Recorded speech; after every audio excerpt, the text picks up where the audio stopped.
10308. I've already got it broken down, so I'll show you how to put it back together, but this is how I clean it. So first we'll start, these are all the parts in the gun. First we'll start with the bolt carrier. Let me show you how that works. Take your set of pliers, this little pin right here, you take this out. This is how you clean your gun. And this is the best way to do it, I mean, to the bone, to where it's like brand new. Pull that pin out, you see, little cotter pin. Then your firing pin will dump right off the back. That's it there. And you got this little thing here, I forget what it's called, cam or something like that. So that comes out. And your bolt will come out. This is your bolt carrier. So you want to clean this. This was pretty clean because it's new, but I'll show you how to do it anyway. So what I buy birchwood Casey gun scrubber and synthetic gun oil. These are the only two things you're going to really need. And the brush, AR-15 brush, something like this. Doesn't have to be exactly like this, but this is just one I use. So to clean the gun, take the scrubber and you hit the internals and stuff you can't get to with the gun scrubber first. It dries out and leaves this like white kind of stuff, and then you come back, it eats up all the dirt in there and carbon, and then you come back and hit it with this gun oil spray and it makes it slick again and cleans up, finishes the job for you. So I'll take this and spray it in here. I have a little towel down there just to get in there. I'll take my brush, just clean it out real good, man. It's just like anything else, just cleaning it. Really taking it apart and putting it back together is the hardest part, and that's pretty easy once you do it a couple times. So you saw what I did. I brushed it. Now I'm going to wipe the outside down, hit it with that gun scrubber. It'll knock off some of that gunk. I'm also going to go ahead and do the bolt too with the gun scrubber. Clean the bolt up nice. Get all that carbon off.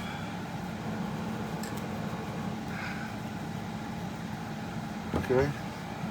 Clean this. Just wipe everything down basically. Your firing pin.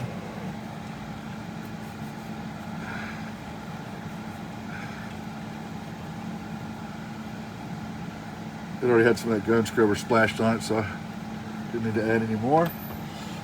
I'm gonna clean everything up, man. Just wipe everything down real good.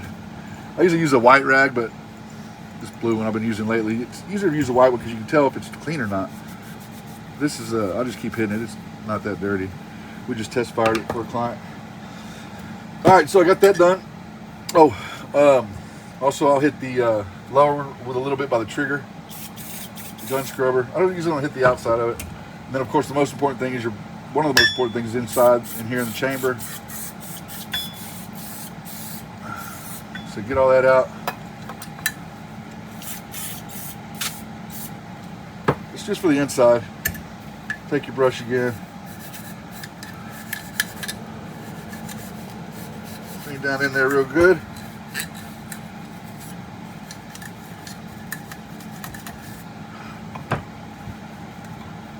Put the towel in there and I'll kind of come back and hit it with the brush wrapped around the towel just to get down in those cracks and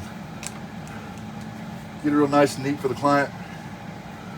All right, so everything's hit with gun scrubber. Now we're going to come back, we're going to hit it with the gun oil. Same kind of idea. You don't have to have a straw. I mean, this one doesn't have one, but it comes with one. As long as you get it in there.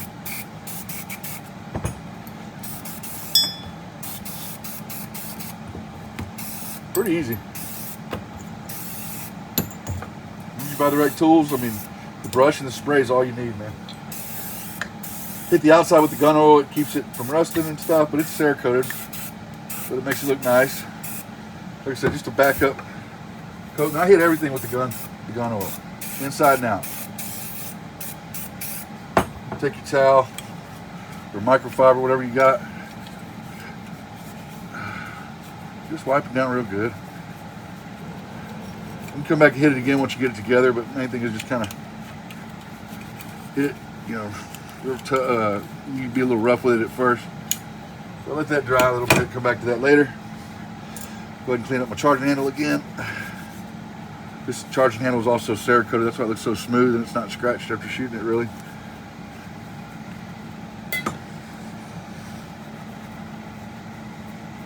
And this matters, man. Believe it or not, it may not look like it, but it does. I mean, because once that carbon builds up in these bolts, these are moving parts in your gun. So I mean, once that happens, your gun's gonna just a little bit. It'll take the timing of your gun off, you know, and you know you'll think it's a gas. It's just, you know, it'll be dragging, and it may double feed after a while if you don't clean it.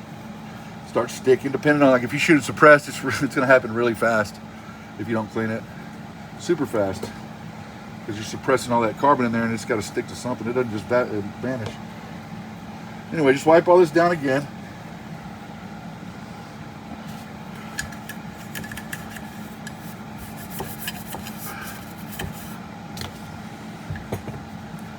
Make sure there's nothing in there.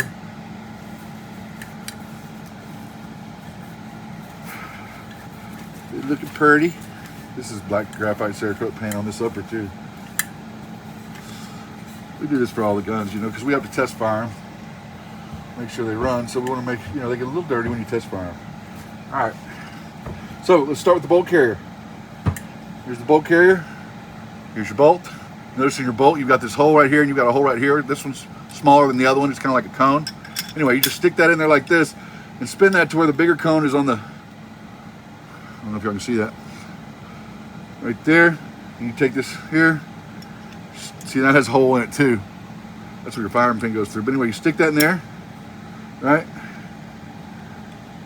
You shouldn't have to, yeah, then you turn it 90 degrees, drop your firing pin in there, kind of like that. Oh, I'm sorry, on the Ar10s you don't turn them 90 degrees. Anyway, turn that until you can get in the hole. Common sense. So that drops down like that. This is going to continue to move. You kind of just extend it and push it back in just a little bit. Take your cotter pin. You don't lose it. See, here's the hole for the cotter pin. What you want to do is you stick it in there and you kind of press down and twist. I use pliers on these Ar10s because they're so big, they're kind of tough to do. I'm not shaking so much.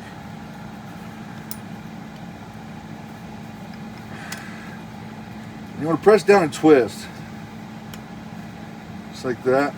See? You kind of get it in there. And it'll, you know, it's a cotter pin. That's what it looks like on the other side.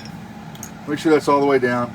And then to double check, make sure it's done right. You want to do like this. If your firing pin falls out, then that means this pin ain't in all right. Ain't holding it in. So when you stick it back in the gun, you always want to make sure that it's extended. If you try to put it in the gun like this, it will not go in the gun. So you make sure your bolt's extended like that. Take your upper, take your charging handle. Your charging handle has these little grooves right here. And there's a groove in the upper, and the charging handle slats kind of go in there. So you can slide it back and forth until you feel it drop in that groove, and then it's stuck, and you don't push it all the way in, kind of leave it out like that. Make sure, again, your bolt is extended. Take your gas key, which is this, on your bolt carrier, flip the bolt carrier upside down, and it goes in the slot of that charging handle. So like this, and nothing should be forced. Should all go in real easy, just like that. You're good to go. Your upper's clean, ready to rock. Now, this is the part people have trouble with because it's kind of different than most AR-15s. Here's your PCW system, your lower. Of course, take your takedown, your pivot pin, pull them out. Get your upper. Put the front on there, like so, where it's like a seesaw, I call it. Close the back. Shut the back pin. Now, this is important. Now, what I do is I take the charging handle and I lift it up like this, where I can see the back of that bolt. You see I lifted the whole thing up? Then you take this ring right here, where the open part is. You set it up there, face up. Take your plunger and your plunger spring, stick them on top while I'm holding the charging handle. Now just kind of slowly push it down like that together. And you take your guide rod. The guide rod spring goes over the guide rod, which is the back of the gun, see? Still holding the charging handle. I'm sticking this in the back of that plunger spring as evenly as I can. Press all the way down, put your thumb over the top. Get it twisted or threaded right. Put a couple turns on it once you know you got it threaded. And before you twist it all the way down, I come down like so. And I make sure the charging handle, when I pull the charging handle back, this bolt comes all the way back, you see? If it's not done right, it'll stop right there and your gun won't work. So check that from time to time. If you ever have issues with this kind of setup, just look at it, pull your charging handle back. If it's getting stuck right there, then that means you're not set up or lined up right here. So if you pull it all the way back, and then you know, there are bolt catches on this side, you engage that automatically. Pull it all the way back, engage your bolt catch. If it locks back, you're good to go. Finish. Tighten in the back. Keep it always pointed down range, or at the wall in this case. Make sure that's tight. Bolt catch. Boom. She's ready to go. PCW. Always shut your dust cover. Hit the button. Boom. 21-inch AR10 PCW, baby. Merle's Country. That's how you clean them.